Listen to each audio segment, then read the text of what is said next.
There are so many nonprofits out there trying to get people's attention and, importantly, trying to get their donations. So when you're strapped for cash, time, and people, how do you cut through the noise? How do you inspire people to donate? And how do you demonstrate the impact of your work? The answer, according to today's guest, is storytelling. Gurpreet Bhatia is the Regional Communications Director for Asia at Heifer International. I'll let her tell you more about that organisation shortly, and trust me, it's a great one. She has more than 15 years' experience in the development sector, driving impact through storytelling, advocacy, and partnerships. In her current role, she leads marketing, communications, and advocacy across diverse cultural and geographic contexts. Her work focuses on empowering rural communities, particularly women, through sustainable agriculture, climate-smart practices, and economic empowerment. She has held leadership roles with global organisations including Child Fund International, UNDP, BBC Media Action, the Union, and Vital Strategies, where she advanced communications and partnerships to support a range of causes. In today's episode, I picked Gurpreet's brains on how Heifer International is able to tell such brilliant, authentic stories and the impact of those narratives. She also shares loads of top tips in bringing stories to life, why it's so important for all audiences, and she shares one of her favourite stories, which totally gave me goosebumps. You don't want to miss that. So without further ado, here's Gurpreet. Gurpreet, welcome to Less Chatter, More Matter. Thank you, Mel. I'm so honored to be part of this podcast with you today. I'm so excited to have you on the show. Before we get stuck into the questions, tell us a little bit about you. What do you do and how did you come to develop your expertise in this space? Sure, Mel. So I think the work that I do, in the development sector has just not been, a chance. It's been a very thought out sort of career trajectory that I took 15 years back. So before I started working in the development sector, I was actually working as a fashion designer. So I'm, by the way, a trained designer. And I worked about 5-6 years with both national and international designers. And I owned my own fashion brand as well here in Delhi. While I was doing incredibly well as a designer in the middle of all the glitz and glamour, one of the things that I missed the most was the purpose. And in search of that, I think I took this real, risk of changing my career from the fashion industry to the development sector. And I think I've not been complaining because I got what I exactly was looking at. It was a huge risk at the time when I did that because it was new. And, it sort of presented to me the paradox that I was absolutely unaware of. Me coming from a kind of a privileged background to coming face to face with, some of these complex and challenging situations that our communities are, under, especially in India. So I actually began my development journey with an organization called BBC Media Action, which is a development arm of the BBC World Service Trust. And at the time, the organization was working to respond to, the challenges that women face during their pregnancy. And I was absolutely unaware of what's happening in the parallel world where I exist. So I think that's what really led me to development communications for the first time, where I understood why and how communications can play a catalyst role in responding to some of these really, tough and challenging, issues that people are facing. Not just maternal and child health, but poverty, hunger, climate change, for example. So I think this is what I have been doing. And quite frankly, like I said, even though I do have a master's in social work and mass communications and journalism, most of what I have learned is on job. And each day of my work, comes up with a new challenge, with new excitement, because we're working directly with people and no 2 days are same. And no two challenges are also same. So our response to each day and each challenge has to be improvised on the way that, and how much time we have to respond to that, etc. So I think here I am, even after 15 years of work in the development sector. I'm still curious, still learning, still terribly caffeinated, but still convinced that communications can play a catalyst role to respond to world challenges. I think that's brilliant. And I think something you touched on there was that skill of adaptability that as comms pros we have to have, because as you say, no 2 days are the same. Things come out of left field all the time and blow up our beautiful plans. So it's one of those skills. If you're not adaptable, you're going to find comms in any sector, I think, very challenging. So thank you for sharing that experience with us. For our listeners who don't know of Heifer International, which is where you work now, can you explain what the organization is and who supports it? Absolutely. But before I begin to talk about Heifer, let me narrate a very small but real story with you. And I'd like to take you back to 1938, where a farmer and a relief worker called Dan West was supporting families in need during the Spanish Civil War.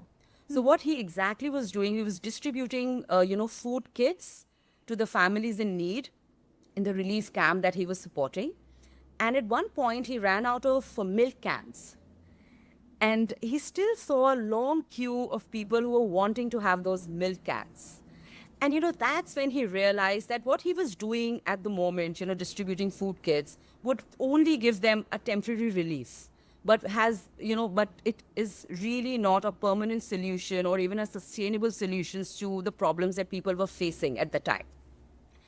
And that's when he had a kind of an epiphany, and he thought of a concept called not a cup of milk, but a cow. And, that sort of brought into, him beginning to distribute livestock to families in need, which would not only, sort of satiate their temporary hunger, but also help them build small businesses. And that led to the founding of Heifer International way back in 1944. And what began as a simple idea of distributing livestock 80 years back has now become a global movement. And just to also sort of highlight that this distribution of livestock now is known as passing on the gifts tradition that we still live by. And, there's a promise that we make with the families who we distribute these livestocks to, is that the first offspring of, their animal will be passed on to the family in need in the same community. So this kind of creates a ripple effect, of transformation, of transforming the entire communities. But since then, it's been 80 years, and each decade our organization kept on transforming, right? So we are just not an organization that's distributing livestock, but now we have evolved into an organization that's transforming food systems and supporting smallholder farmers, especially women and youth, in not just surviving, but thriving. And we do this by, helping farmers build their successful agri-businesses, strengthening food chains, forming self-help groups and cooperatives. We also ensure that they gain access to finance, access to fair markets, access to tools, resources, etc. I personally work in Asia, and Asia has 4 project offices, one in India, Cambodia, Bangladesh, and Nepal.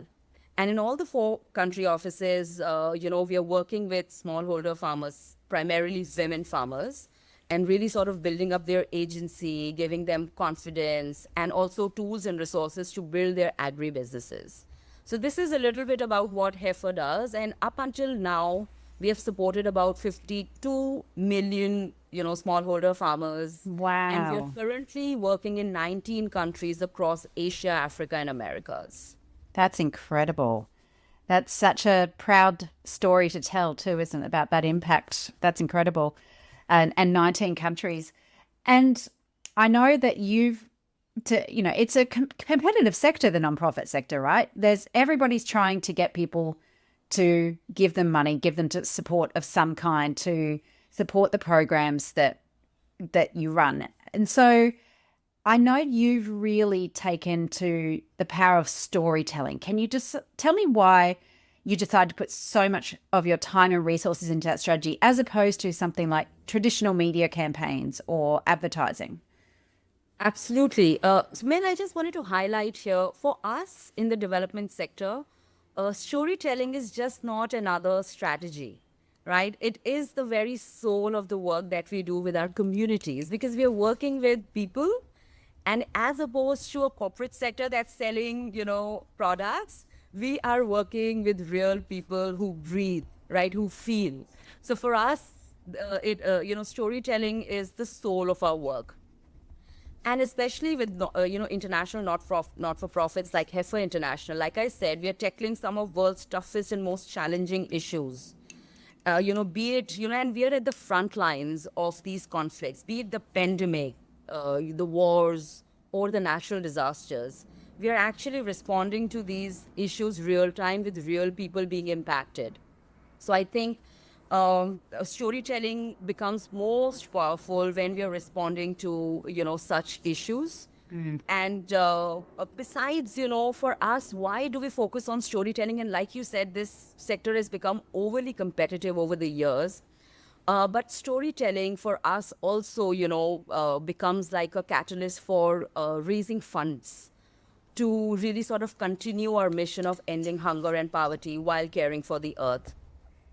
And we have come to understand that to move people to take or inspire them into action, just plain numbers or stats won't work. You'll have to substantiate it with, putting out some, real emotions into what we are trying to do and what we are trying to impact, right? So storytelling really sort of gives us a ground, like a fertile ground for just that.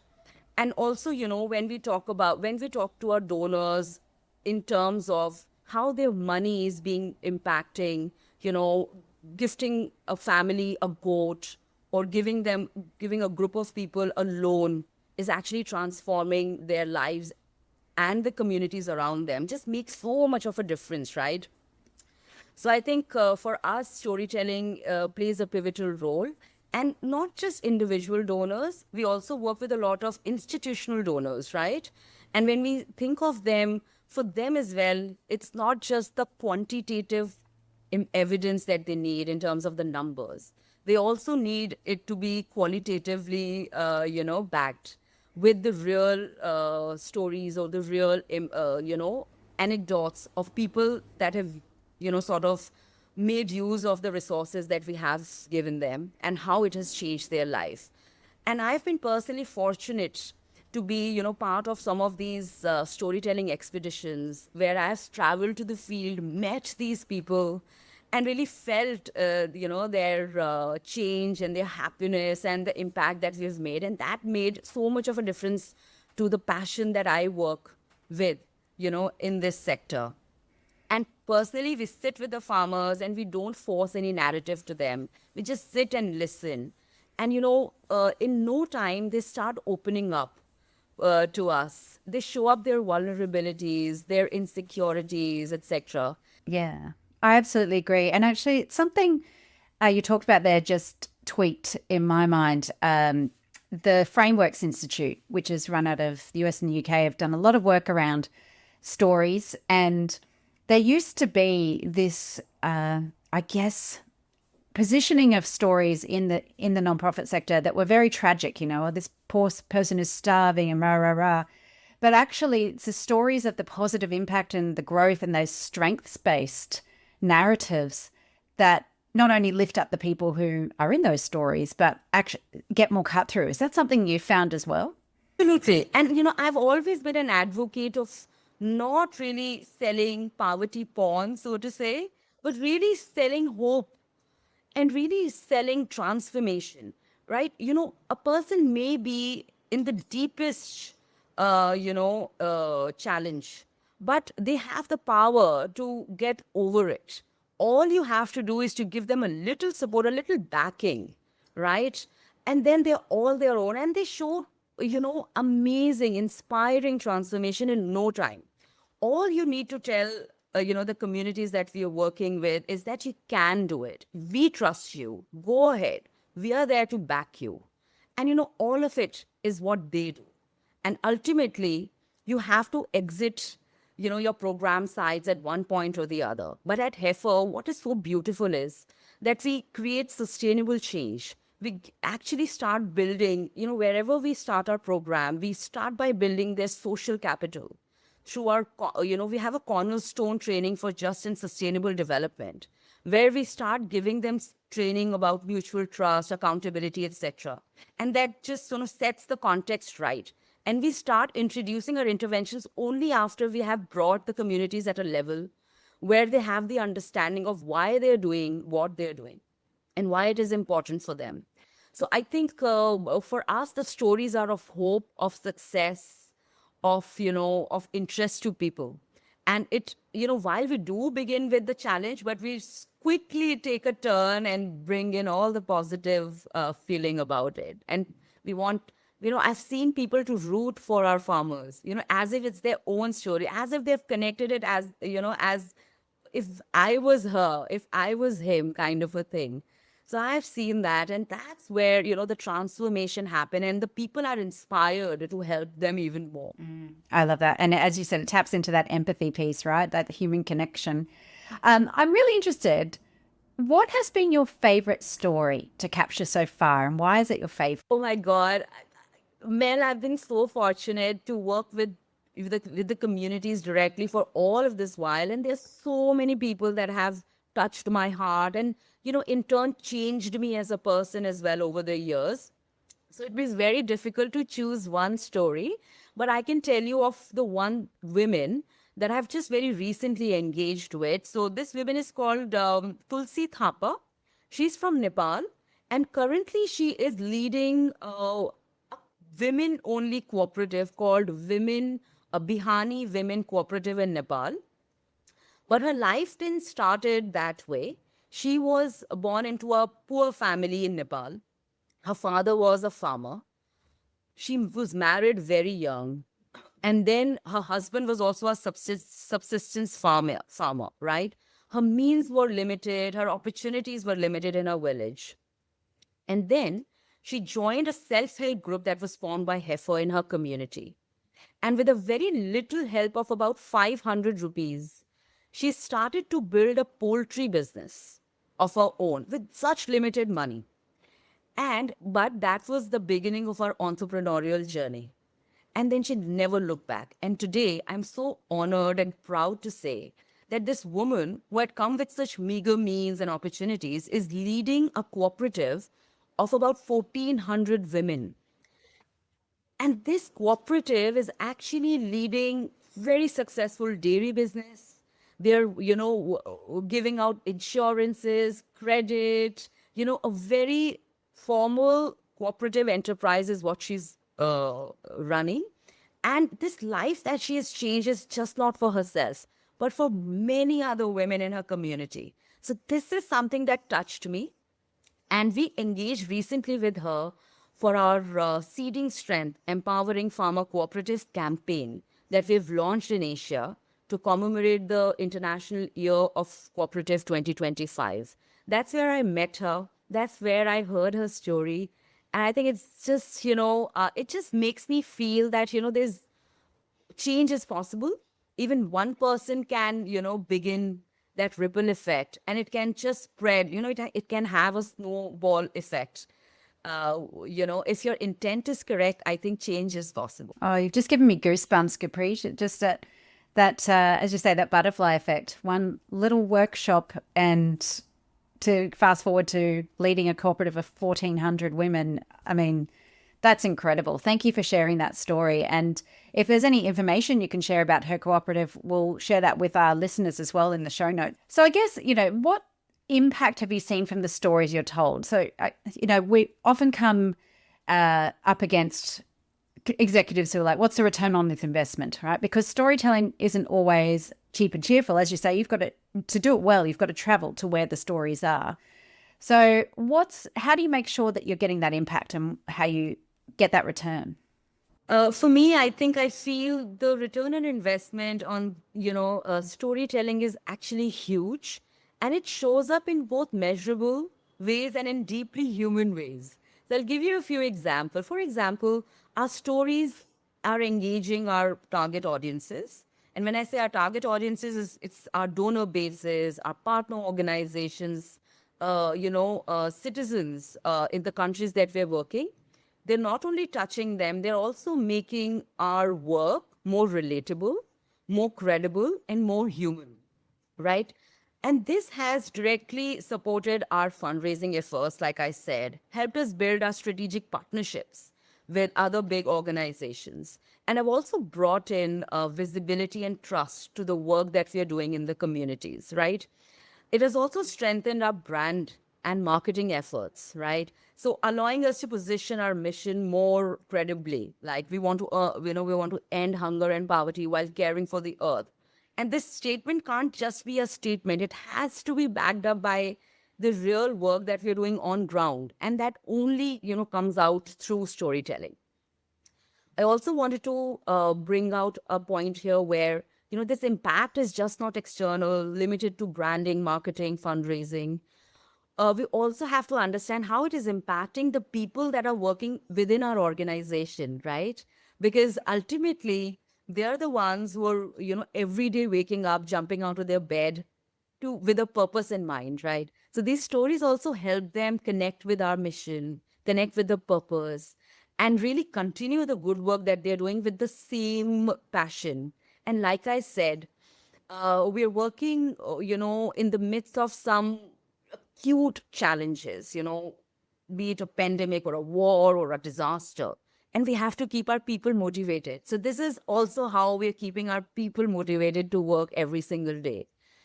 Sometimes these things can bog people because while you're suffering, maybe in the midst of your own personal challenges, you're also, in the world also, you're looking out at so much challenges on a day basis. Having said that, these stories also impact our advocacy efforts. So we work at a policy level as well. So we work with policymakers, and these voices from the field also help us build a enabling policy environment that benefits our smallholder farmers. Be it having better policy for agriculture, better policy for access to finance, to markets, etc. So I think the return on investment of investing into collecting meaningful stories is huge, and it is multifaceted. I really liked that you mentioned the employee perspective there too, because as we know, particularly as comms folk, that if you get the internal right, the external tends to work even better. And it reminds me of Dan Pink's work. He did a lot of research around what actually engages employees, and it's not title, it's not money, it's autonomy, mastery, and purpose. So having that strong sense of purpose, why am I here? Why am I doing this every day? And as you say, even when faced with really tough subject matter or your own life, to have that sense of purpose is absolutely critical to just getting in and getting stuff done for the people that you're supporting. So thank you for raising that point. Couple more questions. So for people who may be new to storytelling, what are your 3 to 5 tips on how to make sure your stories not only capture attention, but actually do drive change? Sure. For people who are, budding storytellers, I'd like to highlight that they'll have to first sort of understand that great stories can move people and can actually lead to change. So that's the power of stories. So if they have that in the background when they're developing stories, I think half of their job is done. But if I have to share a few tips, I'd love to. The first tip that I would like to share with the budding storytellers is to tap into emotions. When they, when they decide to write a story, they should not only, sort of focus on fact collection, but also sort of bring out the feelings, right? Using emotional vocabulary can draw in your audience, right? And focusing not just on what happened is okay, but you'll also have to focus on how it felt, right? So what was at stake, what changed, what mattered, right? At the end of the day, It was just not about, sequencing of events in a story, but really sort of bringing in the core empathizing point where your protagonist tells you how it felt when he received the support or the intervention was introduced into his life, how it felt when he was struggling, how it felt now when he's, a flourishing entrepreneur, and when he see his community rising, etc. So really sort of bringing in those anecdotes into your story is very helpful.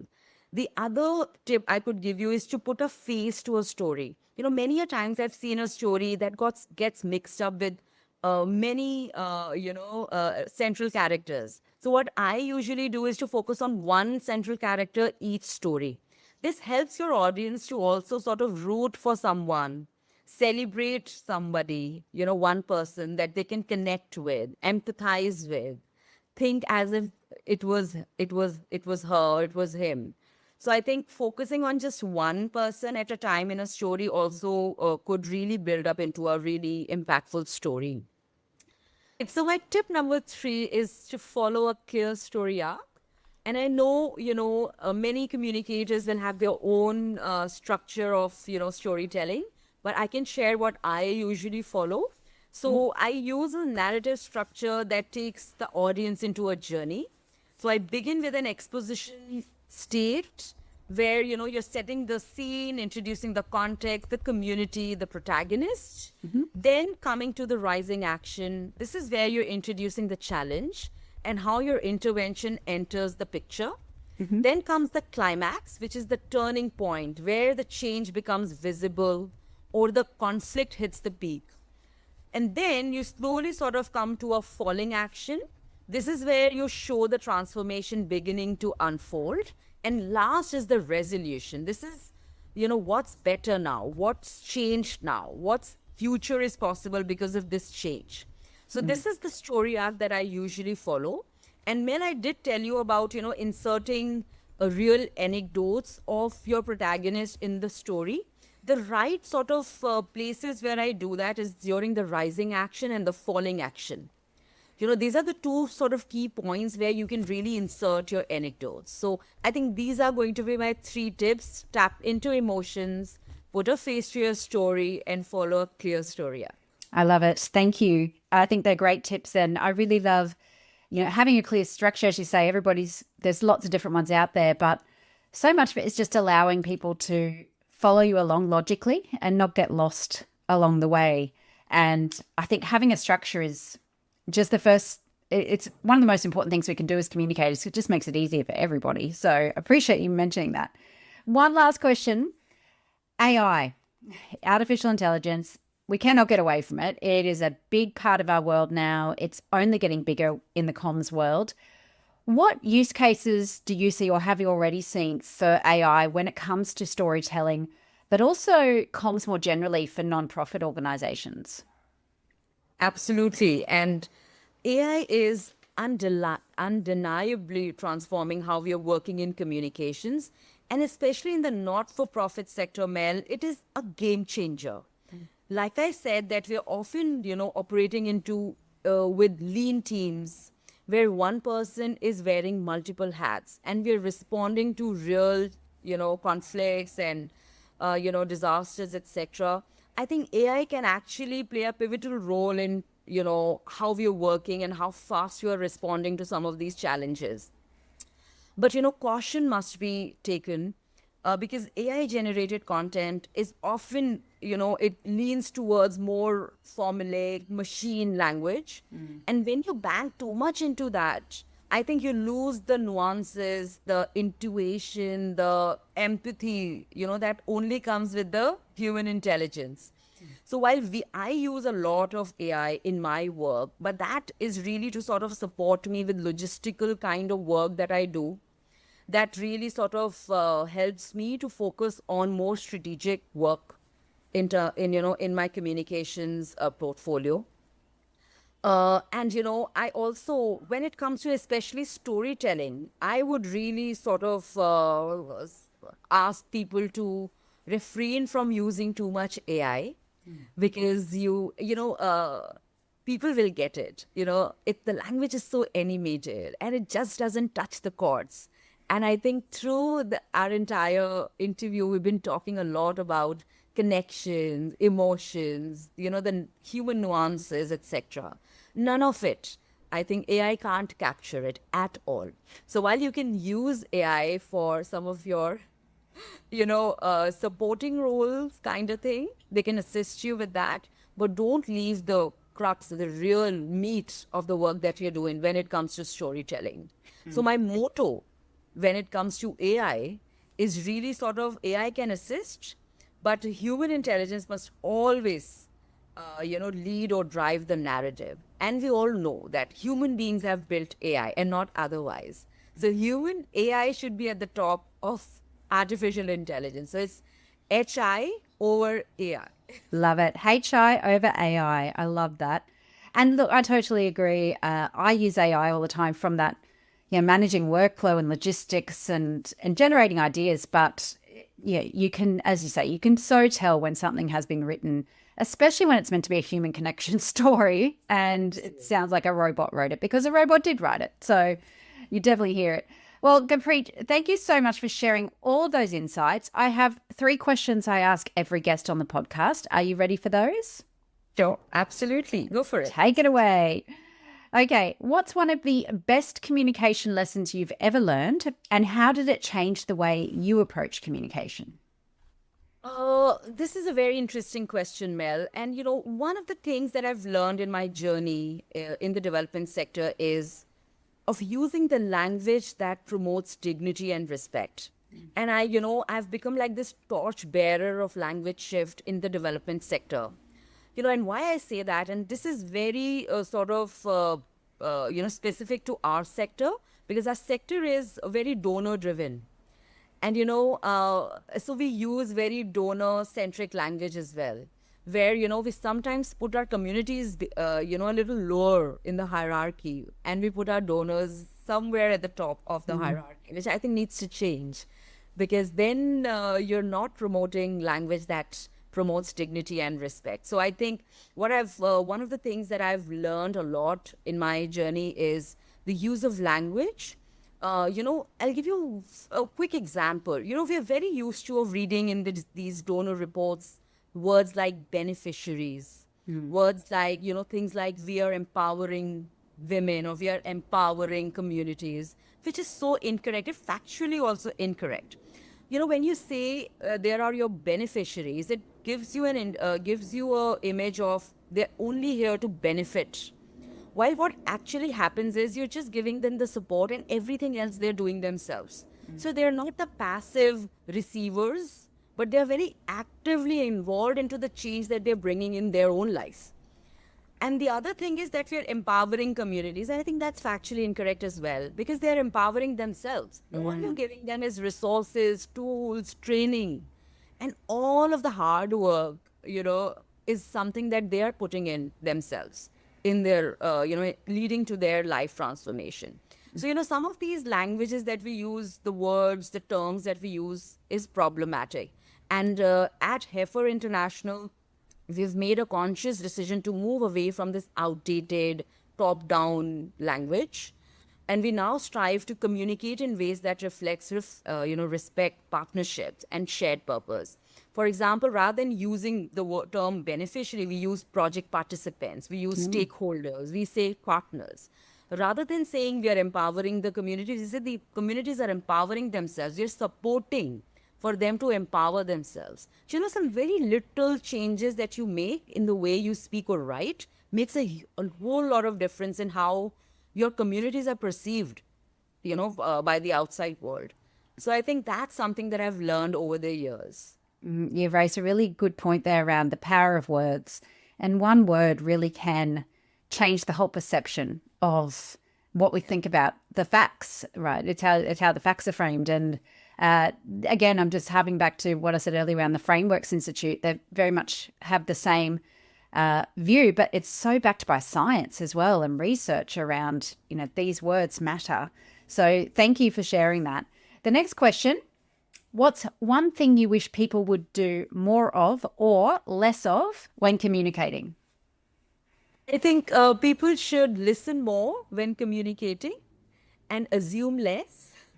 When we are meeting our communities, especially for our storytelling missions that we go in, I felt that sometimes, these people are going with a very set mindset of what they want, what kind of stories they want to capture, what kind of messaging that they want to come out with.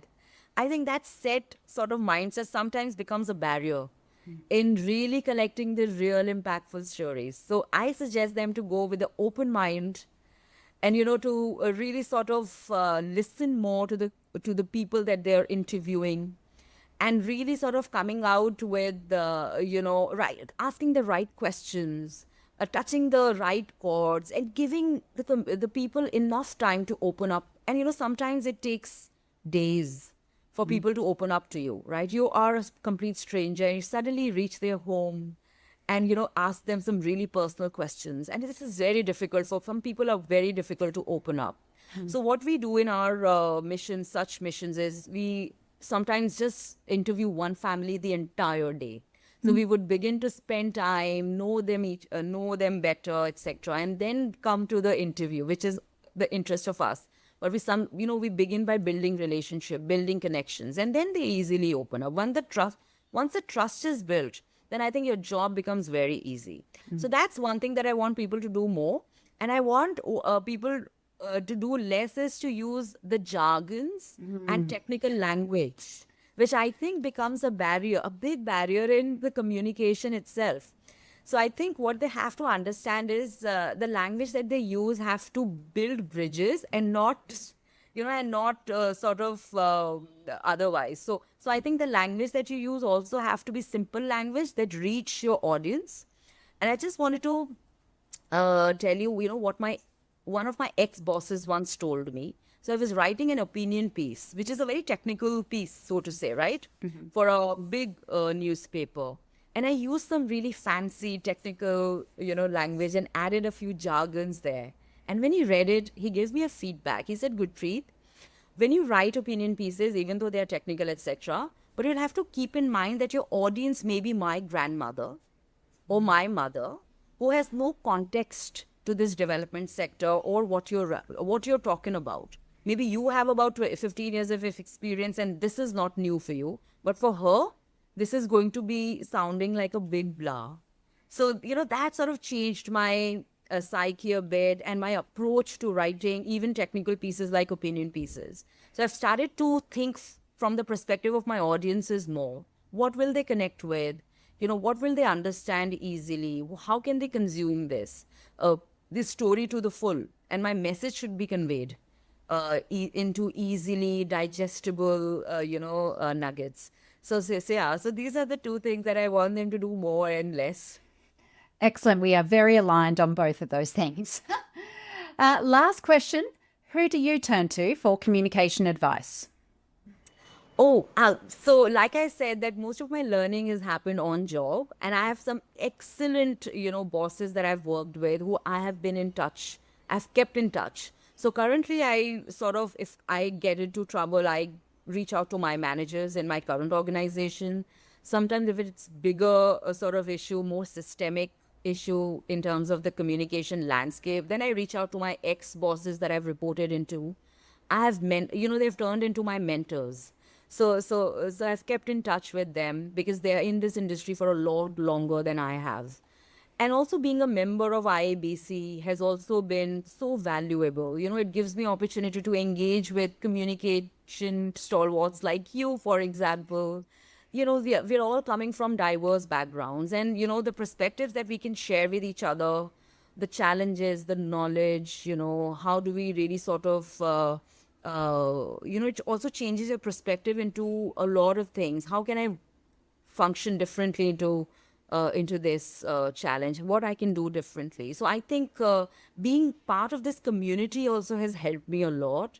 And precisely this was my intention, to interact with communicators, not just in the development sector, but from diverse sectors that would really bring in the nuances into what the work that I'm doing here.